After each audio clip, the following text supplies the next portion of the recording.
Hello, I'm Lee from Woodland Classroom, and today we're coming to you from somewhere completely different.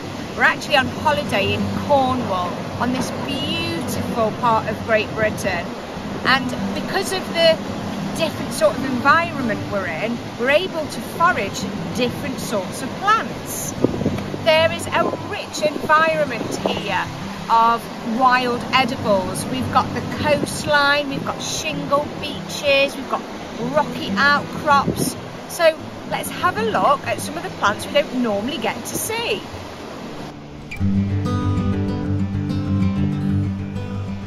In this video we're going to be talking about this plant here. This is sea beet and it's all along this coastline.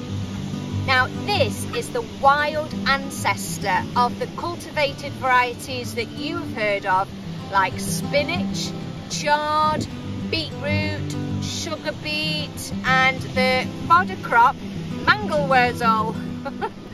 And when you think about consuming this, think about spinach and how you'd cook that if you want to know how you would eat this. Right now we're in the middle of May, which is a perfect time to forage this plant. Think about spring, think about your spring greens and all that new fresh growth. But you can harvest this pretty much any time of year as long as you find leaves in good condition. But of course the younger the leaves, the more tender and tasty and nutritious they are. So look here on this plant, we've got a brand new flower spike just coming up with lots of young leaves surrounding it. All that is totally edible and rather delicious. You find sea beet on typically coastal paths. It'll grow anywhere in sand or soil or in the crags of rocks, and it tends to be on the upper coast. It doesn't like to be covered in seawater, so you won't find it close to where the tide comes in. So coastal paths are a perfect place to find this plant. This plant is an easy one to identify. Like many of the coastal plants, it has like a succulent quality to it. So the leaves have this vibrant green but waxy-like appearance, and they're thick to hold in your fingers. So the tips are drawn out and they have this wrinkly texture around the edges with like a twist in the leaf. The stem has deep grooves in it running up the stem. They're really distinctive. And sometimes you might find a purplish tinge on the stem.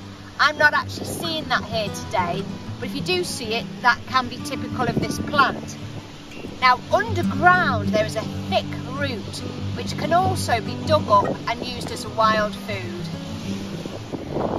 And at this time of year we're seeing in the centre of this cluster of leaves the young flower spike which is just emerging, and this is just green like the rest of the plant.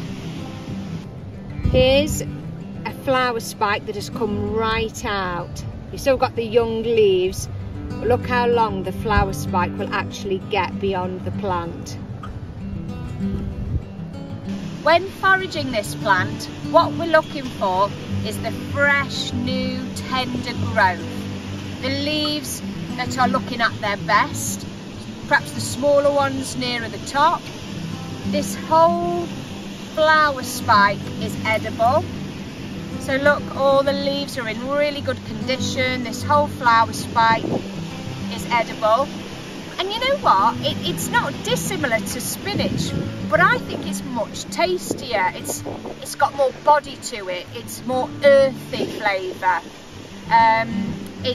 There's a slight bitterness to it, but as long as you're picking the young, fresh growth, and like we did, steamed for 5 minutes with some butter, salt and pepper, then the taste is really good. Better than spinach, I think. And we had it as a side dish for our roast dinner. But you could add that to a pasta sauce or anything you'd add spinach to. In fact, I think it would make a great sagaloo. The root of this plant can also be harvested. Remember, this is closely related to the beetroot. Now, if you were to dig up the root, remember you would need the landowner's permission. This plant is incredibly nutritious. The whole plant is very high in vitamin C, and the leaves contain high levels of vitamin A, B and K. We also have zinc, calcium and iron, all found in this plant, so well worth getting into your diet. Well, that's the sea beet, found in abundance around the shores of Great Britain. Now, we also cover this plant, well, a top chef does, in one of our wild food videos that we have on our wild food and foraging video course called Your Wild Food Year. You can find out by following the link in the description below. We also do a free taster if you just want to have a look at what we have to offer. Now, we'd really appreciate it if you hit that like button, subscribe and hit the notification bell for more videos coming your way, just like this one. We'll see you next time. Bye bye.